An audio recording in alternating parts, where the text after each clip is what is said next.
Hello students, मैं जोगोरी physics educator.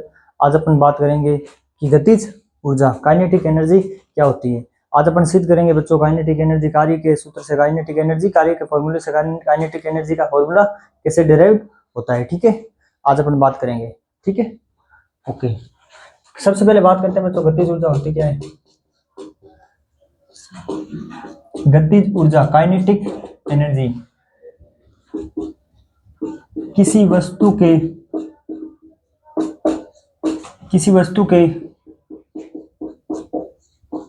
गति के कारण उसमें निहित ऊर्जा गतिज ऊर्जा कहलाती है। गतिज ऊर्जा कहलाती है किसी वस्तु के गति के कारण जो उसमें ऊर्जा होती है उसी को क्या कहते हैं, गतिज ऊर्जा। इसका फॉर्मूला होता है बेटा kinetic energy half mv²। Kinetic energy half mv²। ठीक है, ऊर्जा का जो मात्रक होता है वो कार्य के मात्रक के बराबर होता है। ऊर्जा की जो विमा होती है वो कार्य की विमा के बराबर होती है। ठीक है, अब अपन बात करेंगे इसमें कि ये फॉर्मूला आया कैसे। ठीक है बच्चों, तो W बराबर कार्य बराबर होता है बल गुणा विस्थापन F.S।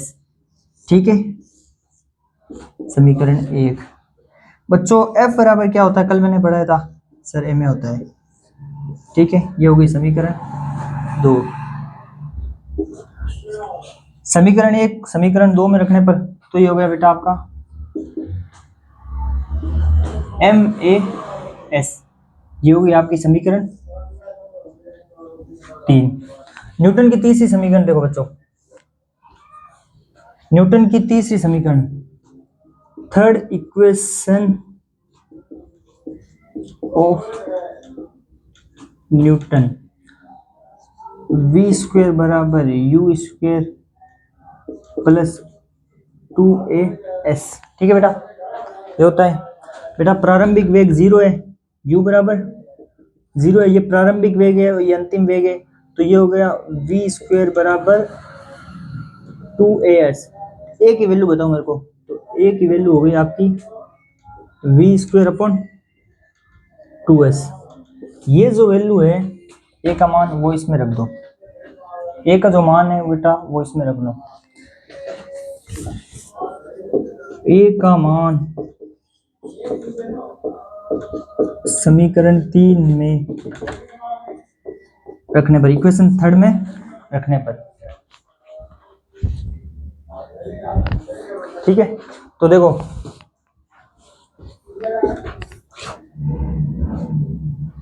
ये किया गया कार्य जितना भी कार्य करता है वो गतिज ऊर्जा में चला जाएगा, तो ये हो गया काइनेटिक एनर्जी।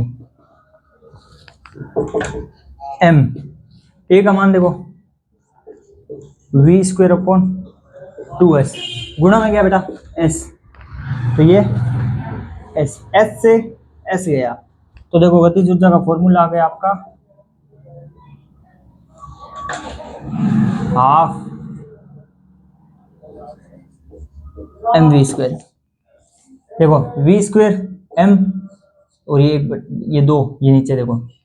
ठीक है, ये हो गया, इसको ये लिए लिख सकते हैं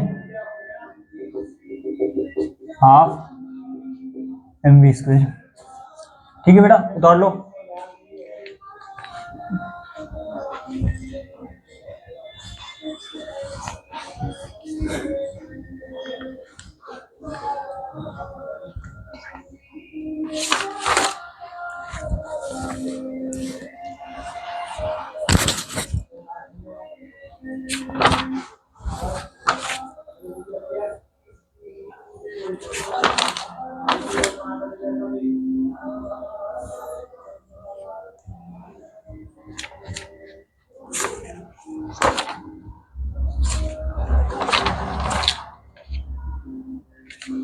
ठीक है, उतार लो।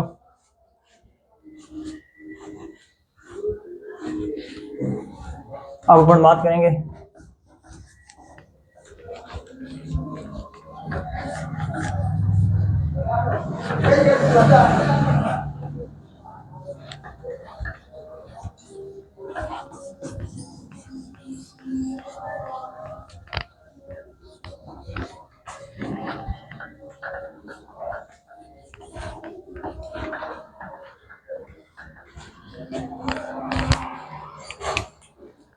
अब बच्चों अपन पढ़ेंगे कार्य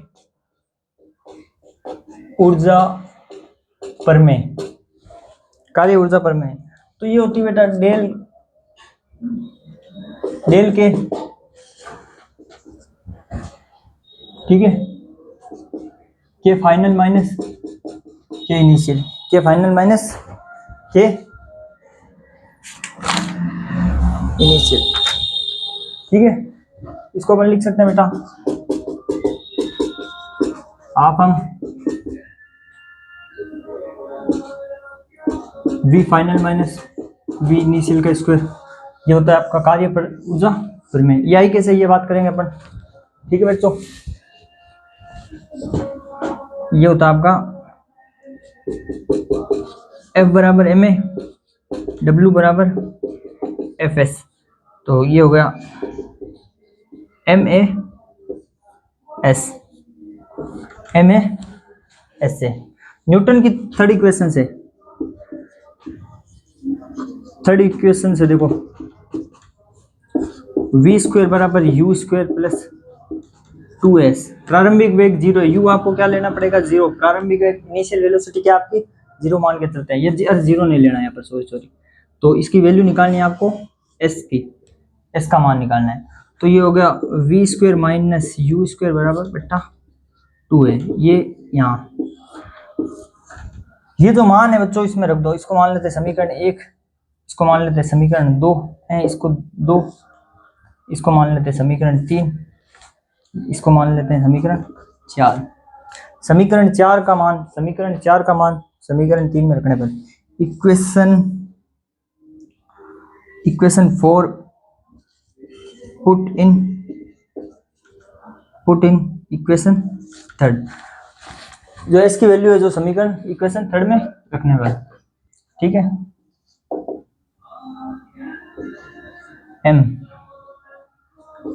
एस का मान देखो v square minus u square बट्टा 2 है, तो देखो जो a से a गया तो ये हो गया आपका m कॉमन है, v square minus u square, और ये हो गया आपका 2 बार ले लेता हूँ मैं, तो इसको मैं लिख सकता हूँ